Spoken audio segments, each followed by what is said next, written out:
Kadang-kadang kita zikir dapatnya tenang, besok enggak. Iya, ya. Kan Salat gitu. kadang khusyuk, kadang enggak. Gitu. Kadang salat khusyuk, kadang tidak khusyuk. Itu belum tamakun namanya. Tidak menetap. Kenapa? Masih dipengaruhi oleh pikiran dan perasaan. Sangat kuat pengaruhnya itu. Kenapa? Kita masih belum bisa membedakan mana yang disebut tamakun, menetap, tenang sudah pada tempatnya, atau tenang yang masih dari pikiran.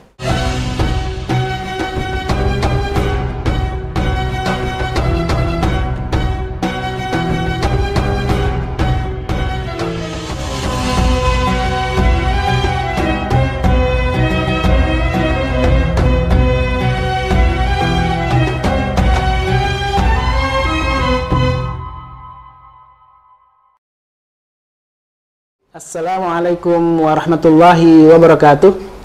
Sahabat khusyuk yang dirahmatullah, alhamdulillah pagi ini pagi yang istimewa bagi saya karena saya kembali berjumpa dengan Ustaz Abu Sangkan. Bagaimana kabarnya, Ustaz? Alhamdulillah khair. Khair, alhamdulillah. Saat ini setelah saya baca buku, ada beberapa hal yang buku Ustaz tentunya nih ya, yang masih mengganjal bagi saya. Artinya banyak hal pertanyaan, banyak yang harus saya tanyakan kepada Ustaz. Karena kan sholat itu salah satunya memang zikri untuk ketenangannya, untuk mendapat ketenangan. Salah satunya dengan sholat itu. Sholat adalah untuk mencapai sakinah, ketenangan. Tapi ada hal yang saya baca di sini, ternyata tumaninah itu kan ada yang lebih tinggi dari tumaninah, yaitu tamakun. Dan tamakun itu merujuk kepada satu ayat yang dulu saya salah menerjemahkan, saya memahaminya. Karena dulu ketika ayat Al-An'am 135 ini, Qul ya qaumi i'malu ala makanatikum inni amil, maka di sini tuh saya memahaminya dengan peran. Jadi katakanlah kaumku, berbuatlah semampumu sesuai dengan peranmu gitu kan. Tadinya saya begitu memahami. Ketika saya baca Ustaz tuh lain. Maka di sini adalah tamakun. Dan tamakun ini kalau saya baca, saya baca dulu, adalah kemampuan seseorang untuk mengatur dirinya melakukan sesuatu, mana yang harus dikerjakan dan mana yang harus ditinggalkan. Kemampuan ini disebut dengan makanah, sebagaimana firman Allah tadi yang saya sebut. Dan itu ternyata lebih tinggi dari tumaninah dan lebih tinggi juga dari khusyuk. Wah, khusyuk aja kita masih belajar gitu kan. Ini ada lagi tamakun yang memang harus kita miliki sebagai orang-orang yang beriman, Ustaz. Itu gimana, Ustaz? Pembahasan ini kan sebenarnya bukan dari saya sebenarnya. Ini dari kitab Madarijus Salikin ya. Pembahasan ini tentang menjelaskan tentang posisi jiwa yang sudah menetap. Tamakun artinya menetap. Jadi menetap itu tidak pernah goyang-goyang lagi. Justru startnya itu dari situ, tamakun itu. Kalau masih kita di bawah, ada tumak nina, kemudian ada apa namanya itu masih tergoyang-goyang, kadang tenang, kadang tidak, kadang tenang, itu terguncang-guncang masih. Kadang-kadang kita zikir dapatnya tenang, besok enggak. Kan salat gitu. Kadang khusyuk, kadang enggak. Gitu. Kadang salat khusyuk, kadang tidak khusyuk. Itu belum tamakun namanya, tidak menetap. Kenapa? Masih dipengaruhi oleh pikiran dan perasaan. Sangat kuat pengaruhnya itu. Kenapa? Kita masih belum bisa membedakan mana yang disebut tamakun, menetap, tenang sudah pada tempatnya, atau tenang yang masih dari pikiran. Tenang dalam pikiran. Contoh, aku sudah ngasih sedekah, rasanya tenang. Aku sudah zikir, aku sudah tenang. Ala bi dzikrillahi tatma'innul qulub. Makanya dalam kitab Madarijus Salikin disebutkan itu baru nafas awal. Kita ngasih sedekah itu aku tenang, nah itu masih nafas awal namanya. Sampai nafas sani, nanti terangkan masalah itu nanti penjelasannya nanti. Nah, masih banyak itu masih panjang. Jadi sebenarnya bukan pendapat saya. Justru saya Ibnu Qayyim sebenarnya, cuman saya mencoba untuk memahami aku berada di mana nih posisi ini gitu loh. Ternyata contoh aja, semua yang kita rasakan sekarang itu dari pikiran. Rasa takut, rasa sedih, itu dari perasaan semuanya. annal ilma wal aqla wal hala hujubun alai. Maksudnya ilmu, akal dan perasaan itu hijab. Untuk memahami ini itu hijab. Annal ilma, maksudnya ilmu, akalmu, perasaanmu, karena perasaan itu bisa membuat hijab. Perasaan kan bisa dirasakan perasaan itu. Takut terhadap hantu, kegelapan, perasaan yang pernah dirasakan kita merasa bahagia ketemu anak dan istri. Tapi biasanya kalau dari perasaan itu biasanya selalu ada perbandingan. Kenapa kita kecewa sama istri? Karena kita pernah cinta. Kenapa kita bisa kecewa kepada anak? Karena kita mencintai. Selalu kebalikannya. Ekstrim itu ya? Ekstrim. Tidak pernah tetap. Gitu ya. Makanya selalu bolak-balik pada posisi itu. Ada kalanya kita memilih harta, senang dapat, senang, bahagia sekali.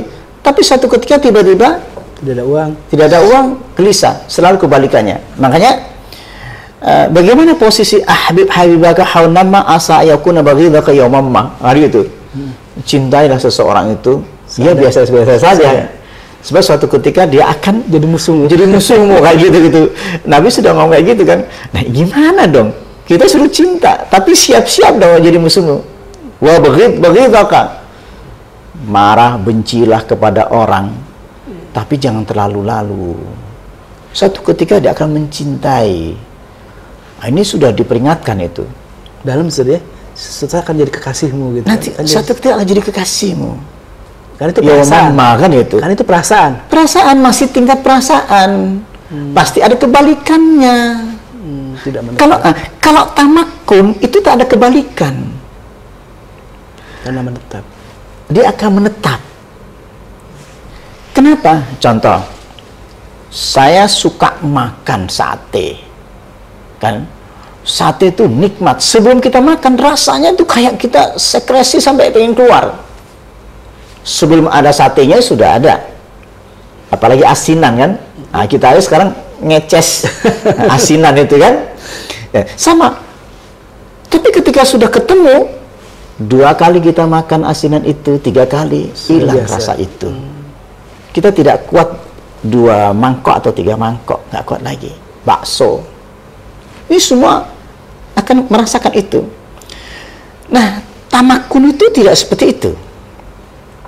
Itu selalu ada dorongan hawa nafsu. Makanya inna nafsa la'ammaratun bisu' illa ma rahima rabbi. Kecuali Allah berikan rahmat. Nah, rahmat itu nanti tamakun. Nah, sekarang saya balik lagi agar kita fokus kepada tentang masalah tamakun. Apa tamakun itu?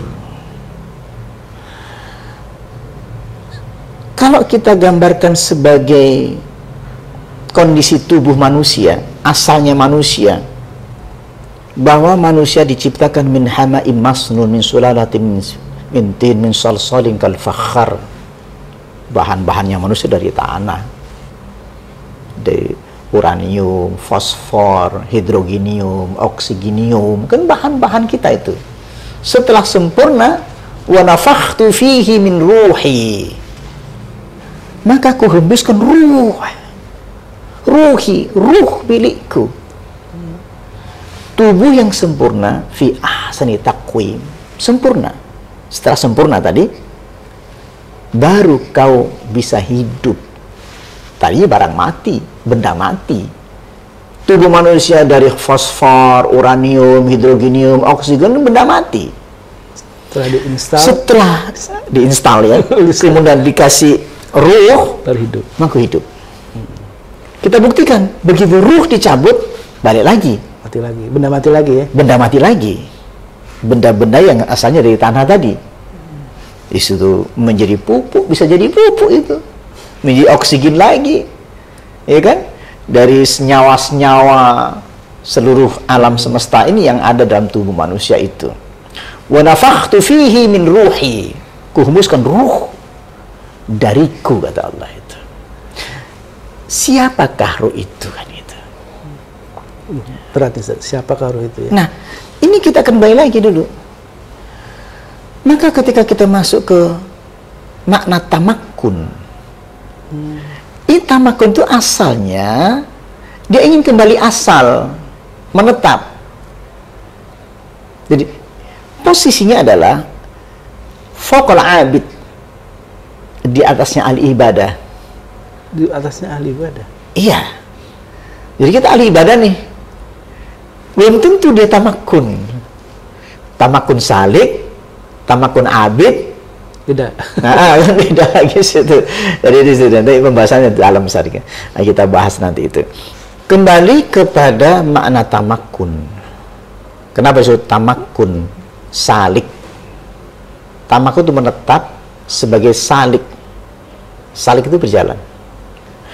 Dia tidak akan pernah turun kembali setelah masuk ke tingkat tamakun. Tamakun itu seperti apa sih? Makna menetap. Dia sudah melampaui gravitasi tubuhnya. Dia sudah melampaui hawa nafsunya. Walaupun kita sholat masih termasuk hawa nafsu. Kita itu masih hawa nafsu selama ini, belum tamakun, menetap, kadang khusyuk, kadang tidak, gitu ya. Masih terguncang-guncang, ya. Kadang iman, kadang-kadang gelisah, kadang-kadang masih terguncang, itu belum tamakun. Tergantung situasi kadang-kadang. Iya. Ada persoalan. Kalau boleh digambarkan begini, tubuh manusia itu sama dengan gravitasi bumi. Coba kita rasakan. Kalau ini benda ini saya lempar ke atas, ke angkasa, dia pasti jatuh. Semakin kita lempar ke atas, dia makin jatuh. Plek. Semakin tinggi, lempar, jatuh lagi. Makanya orang yang memiliki benda yang banyak, begitu hilang, benturannya seperti tarikan gravitasi bumi yang begitu kerasnya. Depresinya sakit luar biasa. Gitu kan? Kan mencintai. Kehilangan itu. Man ahabba syai'an fahuwa abduh. Barang siapa yang mencari sesuatu maka dia jadi hambanya. Hamba sahayanya ya. Iya. Jadi wa man ahabba syai'an fahuwa asiru lahu. Jadi tawanannya. Barang siapa mencintai fahuwa asiru lahu. Di tawanan. Satu hamba sahaya dan tawanannya. Jadi kita ditawan. Jadi ruh kita ditawan. Sehingga apa? Menuju Allah itu sangat berat. Allahu Akbar, berat sekali. Tertawan. Tubuh manusia juga sama. Jiwa manusia juga sama. Tertawan. Ketika dilempar ke angkasa, benda ini akan jatuh, semakin tinggi dia akan jatuh. Plak, jatuh. Kita mau takbir, kita coba nih, mencoba takbir. Betapa kuatnya tarikan gravitasi bumi. Allahu Akbar, klak, jatuh, nggak bisa. Kenapa? Ruhnya tidak tamakun. Harus mempunyai power, tenaga untuk menembus orbit bumi. Kayak Challenger. Tenaganya sepenuh. Tenaga itu nggak bisa illa bisultan. Kecuali tenaga Allah. Ada power dari Allah. Ada tenaga dari saya nggak kuat. Jadi gimana dong saya itu? Nah, tingkat tamakun itu ia telah menetap satu tempat di mana. Jadi kalau sudah pada posisi jiwa kita berada di atas gravitasi melampaui itu, makanya kalau orang melempar itu sampai melampaui orbit bumi, dia tidak akan turun lagi, kayak satelit. Kayak satelit. Jadi satelit itu kalau udah keluar dari orbit nggak akan turun ke bumi. Mi'raj terus ke atas, naik semakin tinggi kita bisa puluhan tahun itu kan itu. Nah, gimana saya bisa melepaskan diri saya dari ikatan dari tarikan gravitasi bumi itu? Yaitu anak, istri, keluarga, kerjaan. Jadi memang tubuh itu biarkan saja di sini. Makanya tarikan gravitasi bumi itu akan dihilangkan. Nabi mengatakan al-inabatu ila dzil khulud, menjadi isim kata benda pakai alif lam. Al-inabah, al-inabah itu kembali. Allah yang menarik ruhmu ila dzil khulud. untuk mencapai tamakun tadi. Untuk mencapai tamakun. Karena pakai alif lam. Maka di situ sudah menjadi tamakun. Menetap dia. Setiap hari duduk begini saja, jiwanya sudah terpana atau fana. Terpana itu apa namanya? Mata itu tidak lepas-lepas lagi sama Allah itu, memandangnya namanya fana. Kullu man 'alaiha fan. Jadi kita posisi tamakun itu posisi orang yang fana. Pada tingkat ini baru tingkat awal, bayangkan. Baru tingkat awal. Baru tingkat awal. Setelah mampu melepaskan dari hati, dari perasaan itu ya, dari jiwa itu. Itu baru mulai. Kenapa? Kenapa disebut tamakun? Dia tidak akan bisa turun-turun lagi.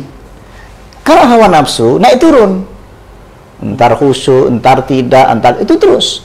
Ntar kita punya perasaan sedih, nanti senang, perasaan sedih lagi, senang lagi, kecewa, bolak-balik setiap hari begitu. Itu belum pernah tamakun, artinya belum pernah berjalan, belum pernah berjalan. Apakah itu nanti hanya dimiliki oleh para nabi untuk bisa sampai mencapai tamakun? Kejauhan. Kejauhan. Gak jauhan, itu untuk kita kok. Kitab ini untuk kita. Syekh Ibnu Qayyim itu menjelaskan untuk kita. Gimana cara? Ini kan sebenarnya kan muncul dari makna manzilah iyyaka na'budu wa iyyaka nasta'in. Kan di situ. Jadi manzilah tingkatan-tingkatan proses kita mencapai iyyaka na'budu wa iyyaka nasta'in. Makanya annal qalba yasiru ilallahi azza wa jalla. Jadi kalbu itu yasiru itu berjalan ilallahi azza wa jalla. Kalau sudah singkat tamakun itu yasiru, dia berjalan terus tanpa berhenti. Kalau masih di wilayah ini, levelnya di bawah tamakun, naik turun. Seperti yang saya ceritakan tadi, kalau sudah keluar dari orbit, duduk begini, itu berjalan. Nah, ketika dibawa sholat, pun seperti itu. Setelah sholat pun begitu. Fa'idha qadaitum sholat fadhkurullah qiyaman wa qu'udan wa 'ala junubikum fa idza tma'nantum fa aqimus shalah.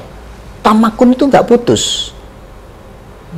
Setelah engkau selesai salat, maka ia tetap berdiri ingat pada Allah. Tamakun. Duduk ingat Allah. Tamakun. Tetap. Wa qu'udan, duduk. Wa 'ala junubikum, berbaring. Tamakun. Tamakun menetap dalam posisi tidak di bawah gravitasi.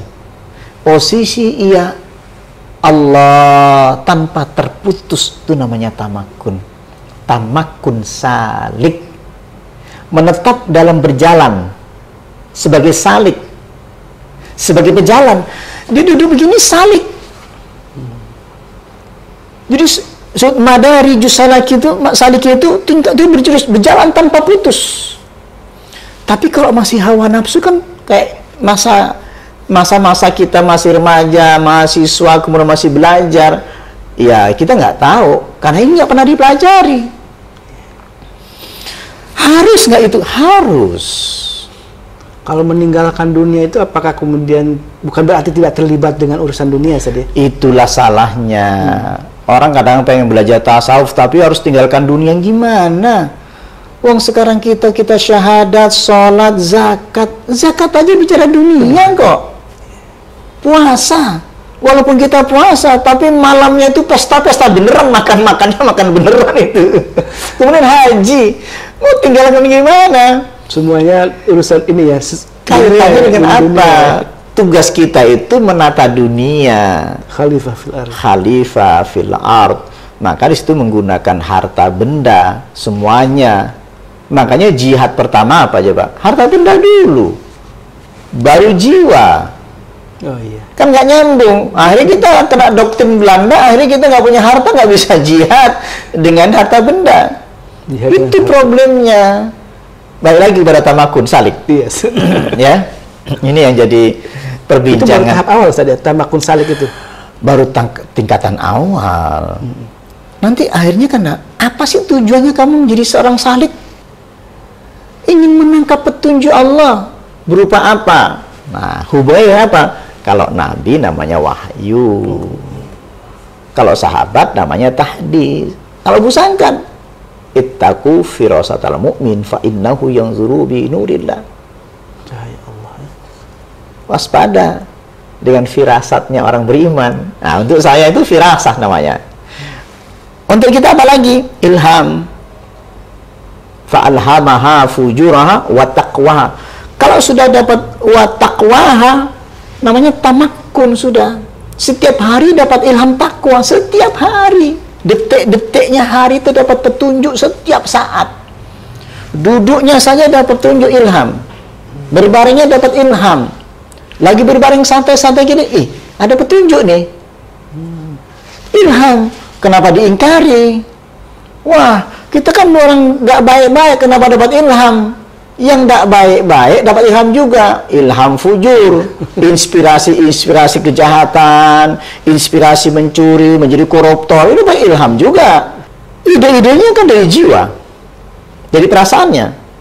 Ilham fujur, wa taqwaha. Kau dapatkan ilham takwa. Nanti di dalam kitab ini, dalam Madaris Salikin dijelaskan tentang ilham takwa itu.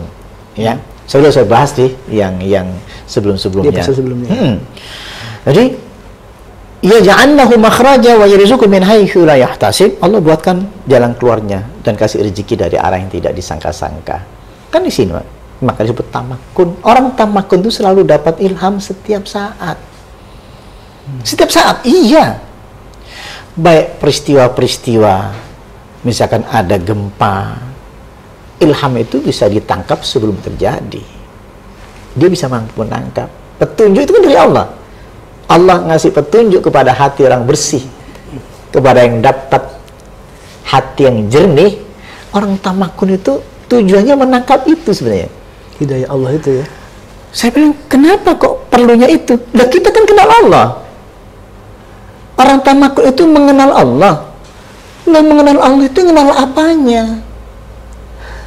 Mengenal af'alnya, mengenal sifatnya, mengenal takdirnya, kehendaknya. Gimana cara bacanya?